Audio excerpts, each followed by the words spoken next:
날씨는 쌀쌀하지만 이제 3월달을 맞이하면서 이제 봄이라 그러잖아요. 뭐 캘리포니아야 뭐 항상 꽃이 있지만 또 이 3월의 싱그러움이 우리 안에 있는 것 같습니다. 그래서 어떤 신학자가 그렇게 얘기했어요. 세상에서는 봄이 와야지 꽃이 피지만 우리 인생은 꽃을 피우면 봄이다, 이렇게 이야기합니다. 그러니까 시간이 가면서 또 때가 되어서 꽃이 피는 건 누구나 갈 수 있지만 엄동설안에 추울 때에도 우리 마음에 꽃이 피어오르고 메마르고 또 각박한 인생 가운데서도 작은 꽃 한 송이 피울 수 있으면 그 인생은 그때부터 봄이 되는 거예요. 여러분이 그 봄의 기운이 충만한 인생들 되시기를 주님의 이름으로 간절히 축원합니다. 우리 지난 주일날 우리 교회 창립 112주년 기념 주일 예배를 은혜 가운데 잘 드렸습니다. 우리 성가대의 아름다운 찬양, 또 우리 솔로, 또 예배 후에는 또 우리 사진도 찍으면서 우리 교회가 이 112년의 역사를 이렇게 지나고 있습니다라는 기록도 남겼습니다. 또 예배 후에 여성교회에서 정성으로 준비한 또 식사와 함께 또 생일 케이크도 자르고 하면서 좀 아름다운 예배를 드렸어요. 근데 예배를 다 드렸는데 제가 이렇게 집에 가 생각하니까 뭔가 이게 부족한 거예요. 뭔가 허전해요. 그래서 왜 허전할까 생각했는데 제가 알았어요. 평소에는 예배 끝나면요, 제가 나가가지고 여러분들 이렇게 악수하잖아요. 다는 못하지만 그래도 눈도 마주치고 인사도 하는데 지난주에는 사진 찍다가 우르르 나가는 바람에 때를 놓쳐가지고 얼굴을 못 본 거예요. 그러니까 이분이 오셨나 안 오셨나 막 그게 기억도 잘 안 나고 그랬어요. 그래서 이게 악수하는 게 중요하구나, 인사하는 게 중요하구나, 손잡는 게 중요하구나, 눈 마주치는 게 중요하구나, 이렇게 생각했습니다. 그래서 여러분들 나가실 때 그냥 가지 마시고 그냥 악수 한번 하고 또 인사하고 해주세요. 왜냐하면 이 손잡는 것은요, 다른 사람이 못하는 거예요. 요새 지난주에 한참 이슈가 됐던 게 뭐예요? 바둑에서 이세돌 구단이 알파고하고 해가지고 컴퓨터한테 졌죠? 네, 그래서 저는 오늘 처음 알았어요. 우리 바둑의 대가 우리 서동명 권사님께서 저한테 말씀해 주셨어요. 어떻게 알파고가 이렇게 잘 두냐? 우리 서 권사님 말씀이 바둑 전문 고등학교, 알파 고등학교를 나왔대요.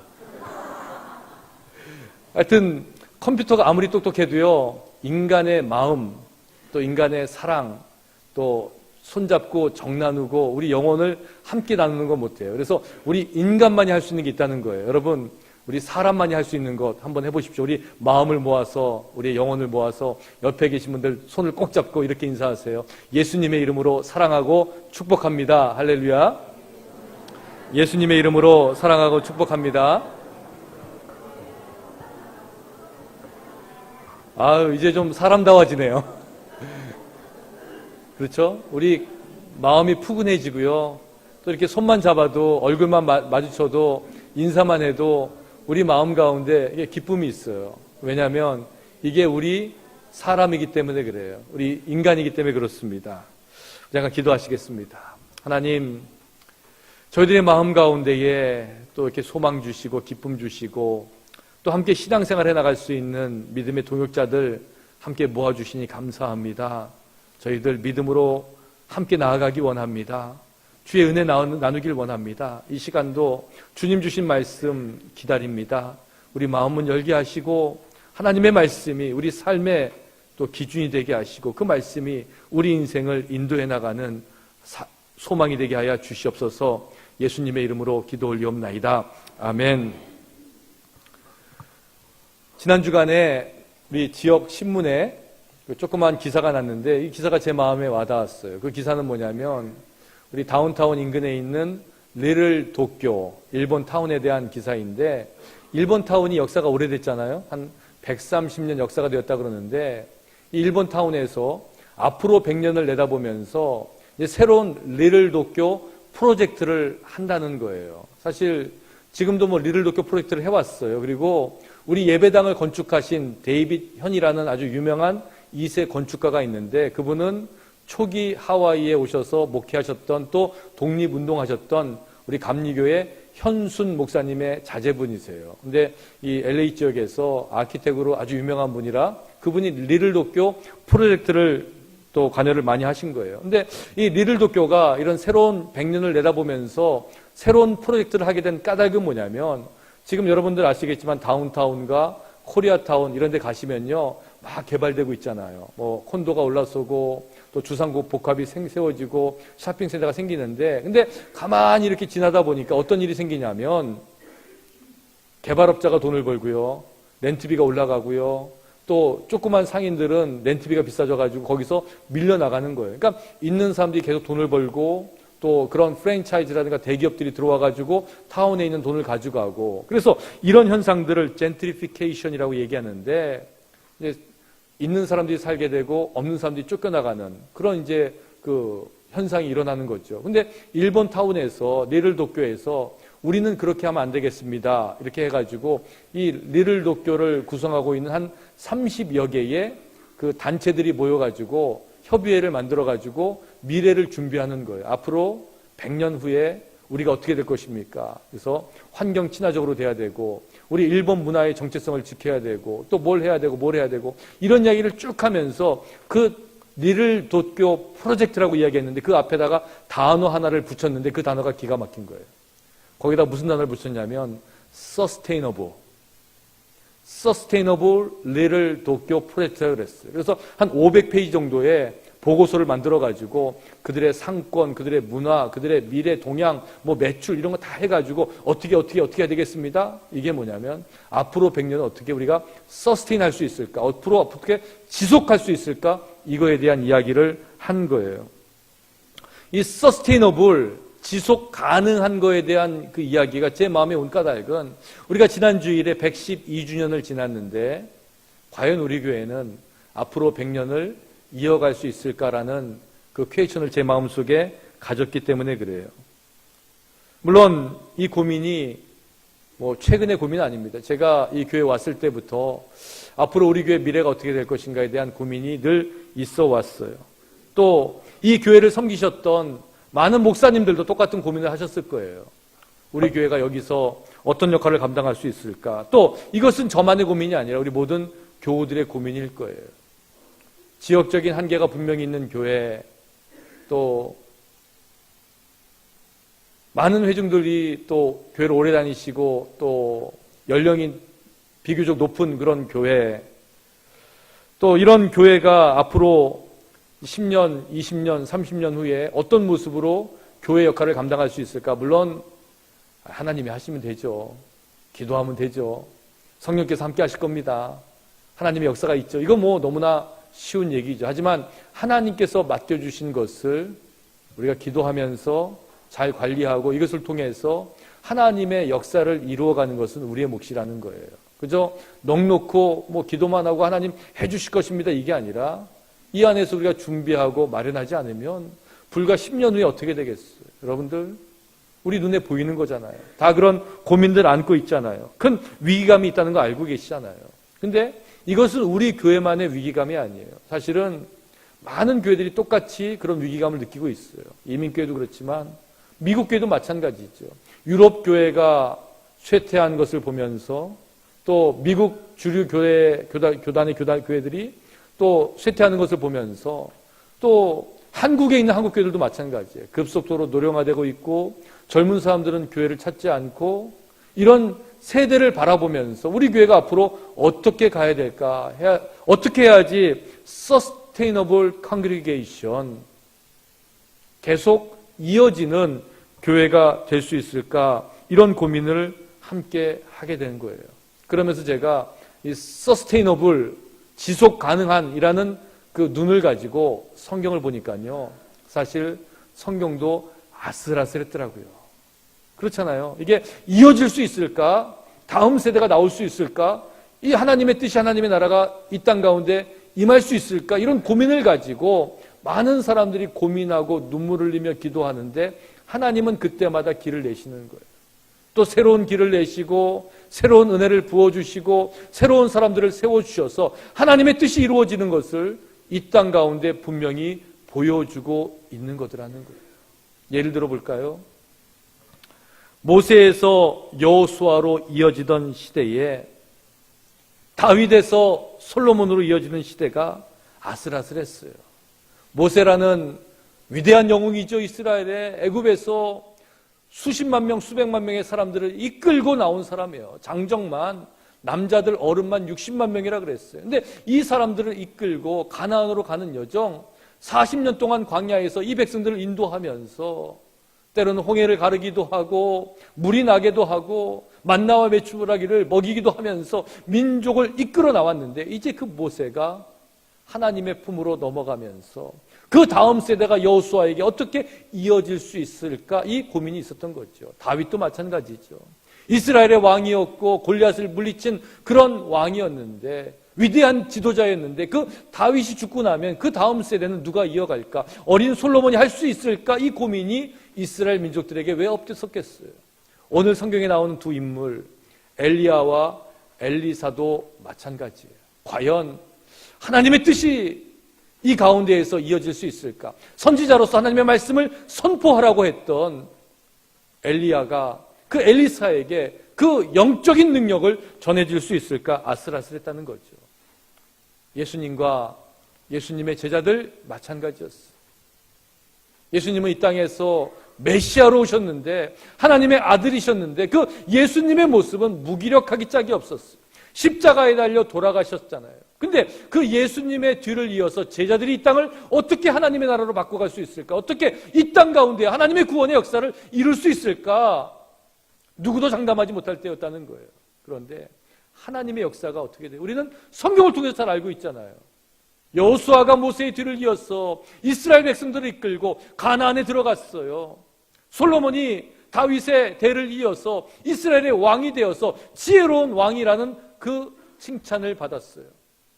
엘리사가 엘리야의 뒤를 이어서 하나님의 말씀을 선포했고, 제자들이 그렇게 무기력했고 그렇게 연약했지만 예수님의 뜻을 받들어서 생명을 걸고 순교하고 하나님의 말씀을 증거함으로 인해서 이 땅 가운데 기독교가 지금까지 이어져 올 수 있었던 것은 다 sustainable ministry, 하나님의 이어지는 역사, 사역이 있었다는 거예요. 그런데 이런 이어짐의 역사 가운데 한 가지 공통점이 있죠. 이것은 뭐냐면 그 사이마다 성령의 역사가 있었다는 것이죠. 할렐루야. 도저히 될 것 같지 않았는데, 이어질 수 없었는데, 여기서 끝인 줄 알았는데, 이게 마지막인 줄 알았는데, 하나님께서는 그 사이사이에 성령을 부으셔서 이어지게 만드셨다는 거예요. 왜? 하나님은요, 우리를 사랑하시는 분이에요. 하나님은 상한 갈대를 꺾지 아니하시는 분이라 그랬어요. 꺼져가는 심지에서 그 등불을 끄지 않는 분이라 그러셨어요. 그래서 하나님의 역사는 계속해서 끊어질 듯 하면서도 아슬아슬한 희망을 이어가게 하고 계시는 거예요. 112년 전에 이 교회를 세웠던 우리 신앙의 선배들에게서 우리들로, 또 우리들에게서 우리 믿음의 후손들에게 이 신앙의 공동체, 믿음의 공동체가 이어가야 되는 거예요. 지금은 분명하지 않죠. 앞길이 보이지 않죠. 이민이 막혔을까? 이민이 계속될까? 또 2세들이 영어를 쓸까? 한국말을 쓸까? 우리가 도저히 생각할 수 없는 일들이 앞에 있어요. 하지만 너무 그렇다고 해서 좌절할 것도 없고요. 또 그렇다고 해서 너무 자만할 필요도 없어요. 우리는 하나님의 은혜를 구하는 거예요. 왜? 하나님이 사랑하시는 재단을 하나님께서 이어가는 것은 분명하고, 그 이어가는 중간중간에 하나님의 계획은 성령을 부어 주시겠다는 거였어요. 세상에는 서스테이너블, 지속 가능하기 위해서는 조건이 맞아야 돼요. 혈통으로 세습을 한다든지, 아니면 공부를 해서 자격증을 땄다든지, 뭔가 능력이 있다든지, 이런 것이 맞아떨어져야 돼요. 그런데 성경이 말하는 것은 성령의 역사였어요. 이스라엘 백성을 이끌고 홍해를 건너 애굽을 나온 모세는 이제 가나안 입성을 눈앞에 두고서 여호수아에게 그 리더십을 넘기면서 이렇게 말하는 거예요. 모세가 눈의 아들 여호수아에게 안수하였으므로 그에게 뭐가 충만했다 그랬어요? 지혜의 영이 충만하니 그랬어요.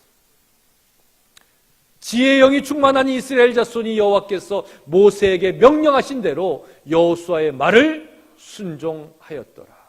그렇죠? 지금 모세는 여호수아에게 다른 게 아니에요.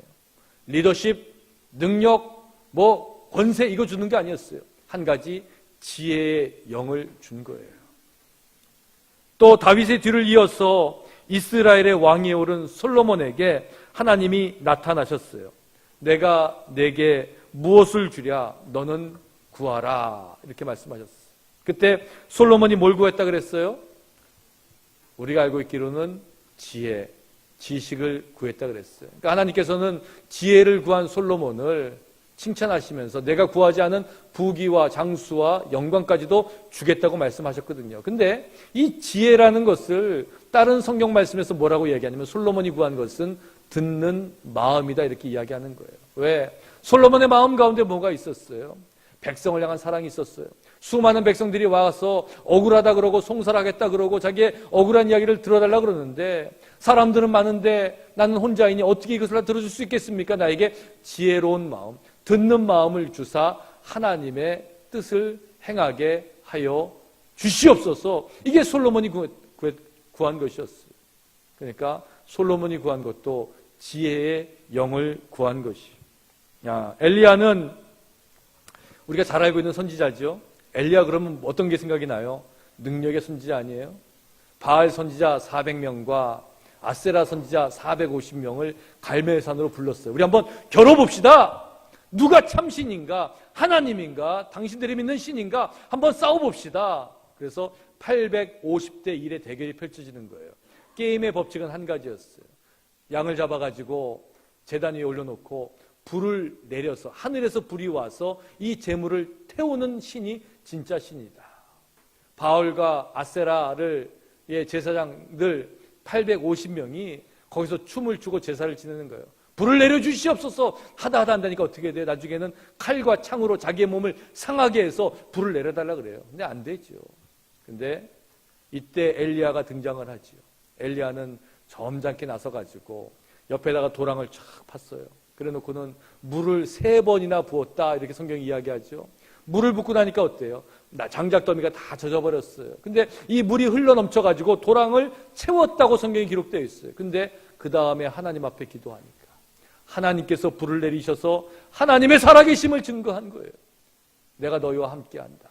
내가 너의 제사를 받는다. 내가 살아있는 참된 신이라는 것을 증거할 때에 그 엘리야가 850명의 바알, 아세라 선지자를 다 잡아서 죽였어요. 영적인 대승이었어요. 그런데 그 다음 사건은 또 우리를 기가 막히게 만들잖아요. 이세벨이 이 엘리야 선지자를 죽이겠다 그러니까 하나님 내가 이렇게 죽게 생겼습니다. 그러면서 도망가서 로뎀나무 아래에서 머리를 발에 파묻고 그렇게 죽겠다고 했던 그 연약한 인생이 바로 엘리야의 모습이기도 했다는 거예요. 극과 극을 달렸던 엘리야이지만 이제 그 엘리야의 뒤를 대신해서 선지자의 사명을 감당하는 엘리사에게 그 선지자의 사명을 이어줄 때가 된 거예요. 그때 엘리사가 구했던 게 뭐예요? 오늘 우리가 읽은 말씀 2장 9절 말씀이죠. 엘리사가 이르되 당신의 성령이 하시는 역사가 갑절이나 내게 있게 하소서 그랬어요. 당신의 성령이 하시는 역사가 갑절이나 내게 있게 하소서 그랬어요. 성령의 역사를 구한 거예요. 예수님 때도 마찬가지였어요. 예수님 이 땅에 사역하시고 하늘로 가시면서 이 땅의 사역을 제자들에게 맡기셨어요. 그토록 기다렸던 메시아 구원자 예수는 십자가에 달려 돌아가셨어요. 많은 사람들이 이 땅을 힘으로 능력으로 구원할 줄 알았는데 예수님은 무기력하게 돌아가셨어요. 제자들도 그 무기력한 가운데 빠져서 고향으로 돌아가서 물고기 잡으면서 원래의 모습으로 살고 있었어요. 그런데 그때 예수님께서 오셔서 부활하신 예수님께서 그들에게 능력을 주시는 거예요. 그때 주신 능력이 뭐예요? 보혜사 성령을 주시겠다는 거예요. 성령 받은 사람들, 성령으로 변화된 사람들이 이제는 예수 그리스도의 십자가의 복음을 들고 세상에 나가서 죽기를 각오하고 순교하면서 복음을 전해서 지금까지 이 땅에 그 그리스도의 역사가 이어지고 있는 것이죠. 그들이 구했던 게 뭐예요? 다락방에서 120 문도가 120명의 성도들이 모여서 주님의 은혜를 구하면서 성령을 구한 거예요. 오순절 다락방의 역사는 그 성령의 역사였다는 거예요. 그렇죠. 모세가 여호수아에게 준 것도, 다윗에게서 왕위를 이어받은 솔로몬도, 엘리야가 엘리사에게 준 것도, 예수 그리스도가 이 땅에 제자들에게 남겨준 것도 다른 게 아니라 바로 성령의 역사였다는 거예요. 그 성령의 역사가 뭐예요? Sustainable. 이 성령의 역사가 이어지게 만드는 바로 그 힘이 되었다는 거예요. 오늘 말씀을 제가 준비하면서 오늘 말씀 가운데 성령의 역사가 갑절이나 있게 하소서 하는데, 이 갑절, 이게 제 마음에 와닿더라고요. 갑절은 뭐예요? 2배잖아요. 그래서 영어로 하면은 더블 포션이라 그랬죠. 오늘 성경 말씀에 당신의 성령의 역사가 갑절이나 있게 하소서, let me inherit a double portion of spirit이라고 얘기하는 거예요. double portion of spirit. 갑절의 역사, 이게 있다는 거예요. 좋잖아요. 저는 그냥 우리 교회 교우들이 그냥 투자한 게 갑절로 되면 좋겠어요. 그 얼마나 좋아요, 그죠? 뭐 사면은 2배로 뛰고, 뭐 투자하면 2배로 오르고, 저도요, 능력이 그냥 갑절로 있으면, 더블 있으면 좋겠어요. 그냥 기도하면 병이 확 낫고, 그냥 뭐 하면 그냥 딱 되고, 그냥 사업체 가서 개업 예배한다고 기도하면은 그냥 그 다음부터 매상이 2배로 오르고.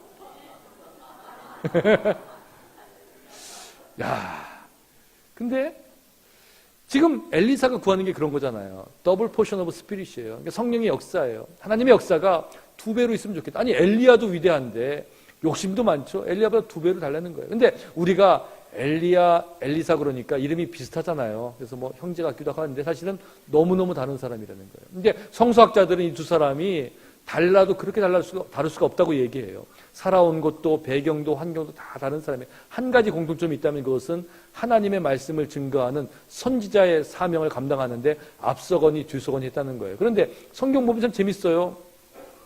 이 엘리사가 엘리야를 쫓아가는데 얼마나 이게 간절한 거예요. 갑절의 성령의 역사를 지금 구하는 거 아니에요? 그러니까 엘리야를 막 쫓아다니는 거예요, 엘리사가. 근데 엘리야는 보니까 막 좀 피해 다니는 것 같아요. 그러니까 엘리야가 이제 처음에 있던 곳이 길갈이라는 곳이 있었는데, 길갈에 엘리사가 쫓아와요. 그러니까 그 엘리야가 뭐라 그러냐면, 너는 여기 있어. 나는 지금 베델로 가야 돼. 그러니까 베델로 가는데 거기도 또 쫓아가는 거예요. 베델에 가서 똑같이 얘기해요. 엘리사야, 너 여기 있어라. 나는 지금 여리고로 간다. 여리고까지 또 쫓아가는 거예요. 또 여리고에 똑같은 말을 해요. 너 여기 있어. 너 여기 머물러. 나는 지금 요단으로 갈 거야. 근데 지금 길갈에서 또 베델에서 여리고에서 요단까지 지금 계속 쫓아다니는 거예요. 그러면서 이 엘리야가 뭐라고 이야기하냐면, 나를 내게서 데려감을 당하기 전에 내가 내게 어떻게 할지를 구하라 이야기하는 거예요. 왜냐하면 내가 지금 하나님 부르실 때가 됐는데, 이건 뭐 다 아는 사실이었어요. 그 당시에 뭐 가는 곳마다 선지자들이 모여가지고 하는 얘기가 엘리야가 부르심을 받는다는 거였거든요. 근데 가기 전에 구해.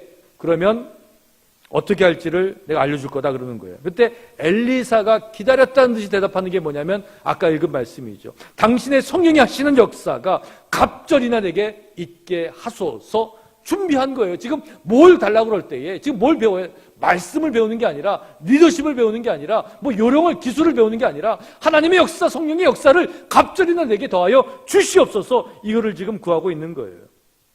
그럴 때 엘리야가 자기의 겉옷을 벗어가지고 요단강을 내리치는 거예요. 요단강을 내리치니까 요단강물이 쫙 갈라지죠. 성경에 보면 이리저리 갈라졌다 그러는데 영어 성경에 보면 좌와 우가 나뉘어졌어요. 그래서 이 갈라진 요단강을 둘이서 엘리야하고 엘리사하고 건너온 거였어요. 근데 요단강을 건너왔는데 이제 그때 하나님께서 회오리 바람을 통해 가지고 이 엘리야를 불러가시거든요. 그때 불러가는데 떨어진 게 있었는데 바로 그 엘리야의 겉옷이 떨어졌다는 거예요. 이 겉옷이 어떤 거예요? 요단강을 쳐서 물을 갈랐던 겉옷이잖아요. 그러니까 엘리사가 이것을 주워들고는 자기도 한번 해보는 거예요. 딱 내리치니까 어떻게 돼요? 요단강이 갈라지는 거죠. 그러면서 요단강을 다시 건너가는 거예요. 여러분, 이 장면 한번 생각해 보세요. 요단강이 있는데 이 요단강이 뭐냐면 지금 얼마 전에 엘리야와 엘리사가 이 강물을 가르고 건너왔던 데예요. 건너왔던 데를 지금 엘리사 혼자서 다시 건너간다는 거예요. 이 성경 말씀이 8절과 14절 말씀이 그렇게 씌워져 있는 거예요. 야, 요단강이 갈라졌어요. 건너갔어요. 그러면서 어떤 게 기억이 났겠어요? 모세 때가 기억이 나지 않았겠어요? 모세가 애굽에서 이스라엘 백성들을 이끌고 가나안으로 나가는데 첫 번째 관문이 홍해가 있었어요. 뒤에서는 애굽의 군사들이 쫓아오고 있어요. 앞에는 홍해가 가로막혀 있어요. 그때 모세가 지팡이를 든 손을 펴서 기도할 때에 그 홍해가 갈라졌다 그랬거든요. 그래서 이스라엘 백성들이 다 건너왔잖아요. 하나님의 역사예요. 하나님의 인도하심, 하나님의 역사, 하나님의 능력 여기서 보여준 거였어요. 근데 그 다음에 이제 여호수아가 이스라엘 백성들을 이끌고 혼자 나아가야 됐어요. 모세는 하나님의 부름을 받았어요. 혼자서 여호수아가 이스라엘 백성들을 이끌고 이제는 가나안에 들어가야 되는데 그 앞에 뭐가 있었어요? 요단이 기다리고 있었어요. 그때는 강이 범람할 때라 그랬어요. 요단강 앞에서 선 여호수아가 제사장들에게 이야기했어요. 언약궤를 맨 제사장들에게 이야기하기를 너희는 그 강물에 발을 담그라 그런 거예요. 아니 모세처럼 손을 딱 펼치면 물이 쫙 갈라지면 얼마나 멋있겠어요. 근데 그 강물에 발을 담그라는 거예요. 뭐예요? 믿음을 보라는 거예요.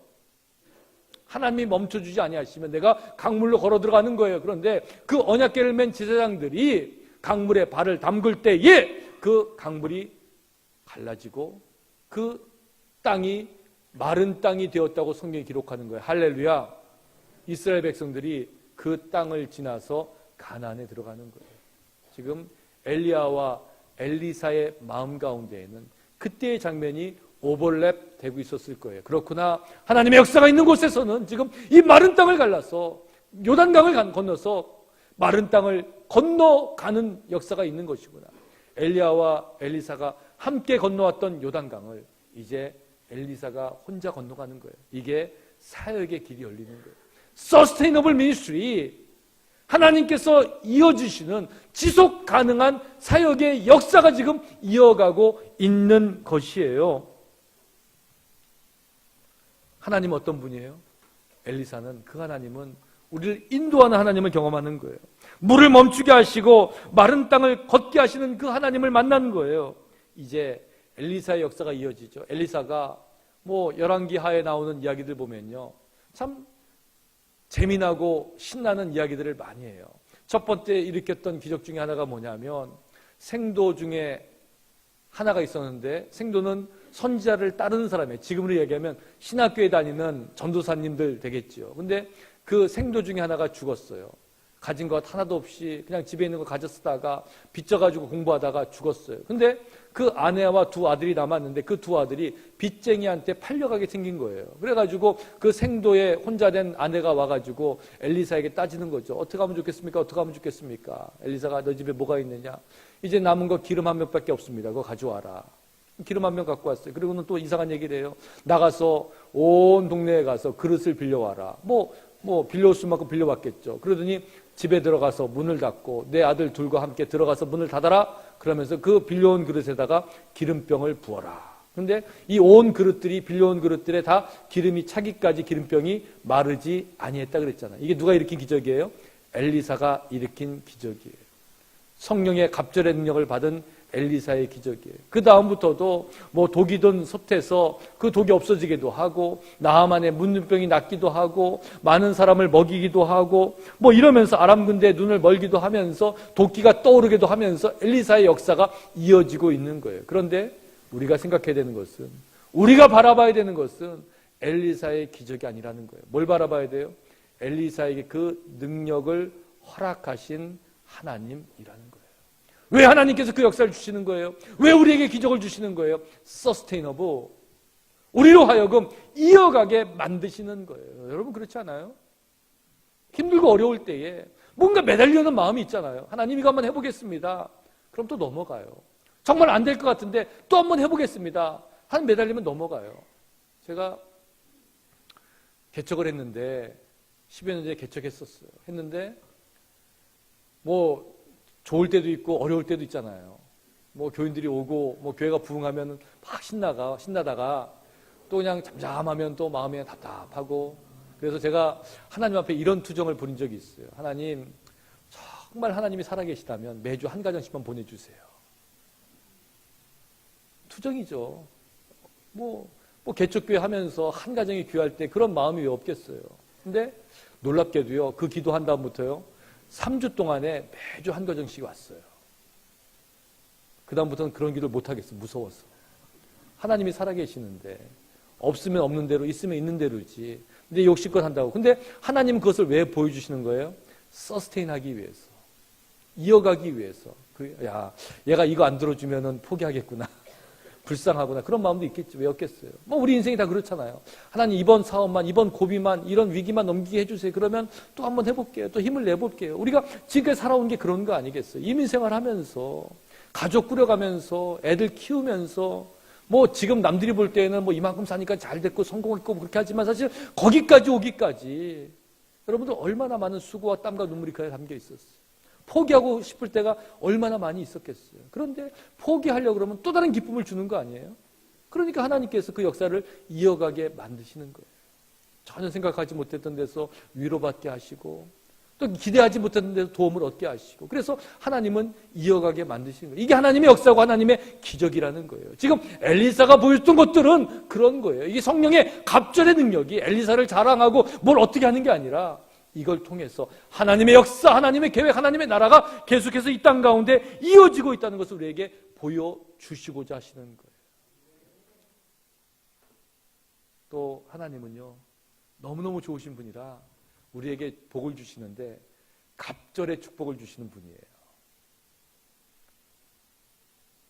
이럴 때는 아멘 해도 좋은데, 그죠? 갑절의 축복을 주시잖아요. 얼마나 좋아요. 아유, 욥 아시죠? 고난 그러면 욥이잖아요. 건강, 재산, 자녀 다 잃고 아내까지 떠나보냈어요. 그런데 나중에 욥기가 회복이 될 때 어떻게 회복이 돼요? 욥이 그 친구들을 위해서 기도할 때 욥에게 회복의 역사가 일어나는데, 성경에 보니까 그대로 양을 잃어버린 수만큼 아니죠. 곱하기 2, 다 갑절의 회복, 갑절의 축복을 주시더라는 거예요. 이게 하나님의 역사인 거죠. 여러분, 우리가 바라는 것은 갑절의 능력이고 갑절의 역사예요. 전 그래서 이 말씀 오늘 준비하면서 우리 교회에 갑절의 능력이 임하고 갑절의 축복이 임하면 좋겠다, 이 마음을 가지고 말씀을 준비하는데 갑자기 하나님께서 이런 생각을 주시는 거예요. 이건 너희 생각이고 인간적인 생각이고 나는 어떻겠니? 갑자기 할 말이 없어지는 거예요. 그렇잖아요. 근데 또 곰곰이 생각해 보니까 하나님은요, 우리의 갑절 이상을 주시는 거예요. 왜? 이미 큰 거 주셨잖아요. 생명 주셨잖아요.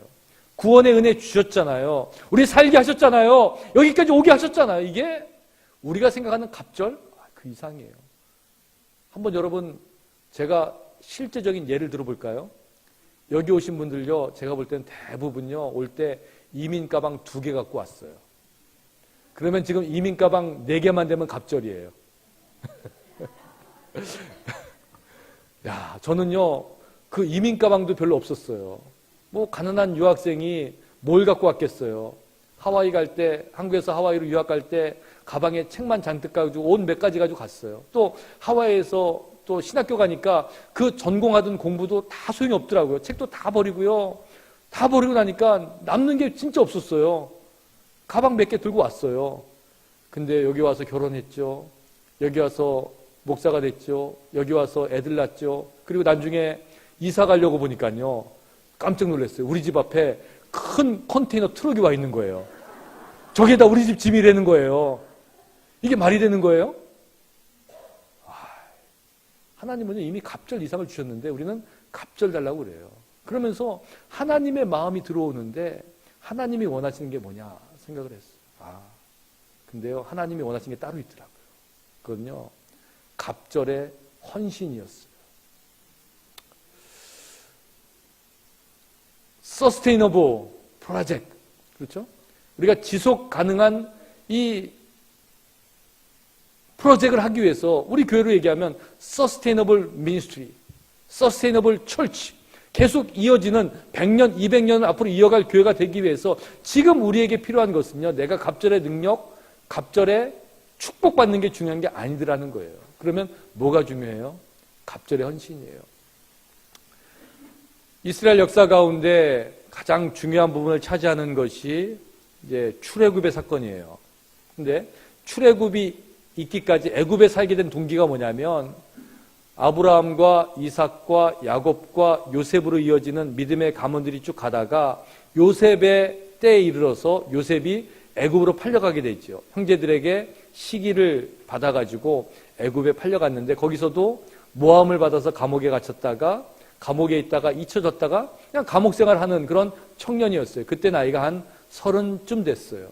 17살 때 원치 않는 이민 가가지고 거기서 종살이 하다가 감옥살이 하다가 나이가 30쯤 되었을 때에 애굽의 왕을 파로라 그러죠. 이 바로 왕이 꿈을 꾸는 거예요. 근데 그 꿈이 참 희한한 거예요. 아무리 생각을 해도 이게 너무 생생하고 아무리 해석을 해도 해석을 못하는 거예요.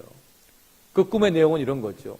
살찐 소 7마리가 나왔는데 아주 메마른 소 7마리가 나와서 살찐 7마리 소를 잡아먹는 거예요. 근데 잡아먹고도 여전히 메마른 상태에 있더라. 이게 첫 번째 꿈이었어요. 또 꿈을 꿨는데 한 줄기에서 이삭이 나왔는데 충실하고 아주 보기 좋은 거였어요. 그런데 조금 있다가 메마른 이삭 7이 나와서 충실한 이삭 7을 잡아먹는데 여전히 메말라 있더라. 이런 꿈이었어요. 해석을 못하는데 그 중에 한 사람이 생각해냈죠. 감옥에 있는 요셉이라는 사람이 꿈을 해석 잘합니다. 그래서 요셉을 불러서 해석을 했어요. 요셉이 어떻게 이 꿈을 풀어요? 애굽에 7년 동안 큰 풍년이 있을 것이고 그 후에는 7년간 대흉년이 있을 것인데 이 흉년이 얼마나 심한지 앞에 7년의 풍년을 잊어버리게 만들 만큼 큰 고통의 때가 올 것입니다. 이렇게 풀어주는 거예요. 그러면서 그 요셉이 어떤 해결책을 내밀어요? 이제 관리를 세우셔서 7년 풍년이 있을 때에 이 곡식 중에서 모아드리게 합시다. 그게 얼마예요? 5분지 1이라 그랬어요. 20%. 5분의 1을 모아드리고 이것을 거두어서 흉년을 대비해야 된다. 이게 Sustainable Project, 조셉스 Sustainable Project였어요. 요셉의 이어가는 나라를 구하는 방법이었어요. 저는 생각하면서 이것이 우리 교회를 앞으로 이어가게 하는 그런 Sustainable Project가 되리라고 생각을 했어요. 왜냐하면 아마 여기 계신 분들도 생각하시겠지만 우리 교회가 앞으로 7년 후에 여기 계신 분들 10년 후에 여기 계신 분들 나이가 지금 나이 플러스 10, 7 하면 어떻게 될까? 그때도 운전하고 올 수 있을까? 그때도 이 자리에 앉아서 예배 드릴 수 있을까? 사실 걱정이에요. 그렇잖아요. 깜짝 놀랐어요. 지난주에 단체 사진 찍겠다고 해가지고 언더 7이 올라오라 그랬더니 가만히 계시는 거예요. 아무도 안 움직이는 거예요. 몇몇 사람만 올라오고 그래가지고 봤더니 정말 젊어 보여서 그렇지 오버 7이가 너무 많은 거잖아요. 근데 우리가 해야 되는 게 뭐냐? 지금 우리는 그냥 11조 드리고 또 나름대로 봉사하고 헌신하고 이게 내 신앙의 모습이라 생각해요. 그거는 내 신앙의 모습이에요. 그런데 앞으로 우리가 감당해야 되는 것은 이 Sustainable Ministry, 이 교회를 이어갈 수 있는 힘은 요셉의 프로젝트 같아요. 갑절의 헌신. 그렇죠? 그렇다고 해서 11조를 10에 2조 합시다 이렇게 말씀 못 드리죠.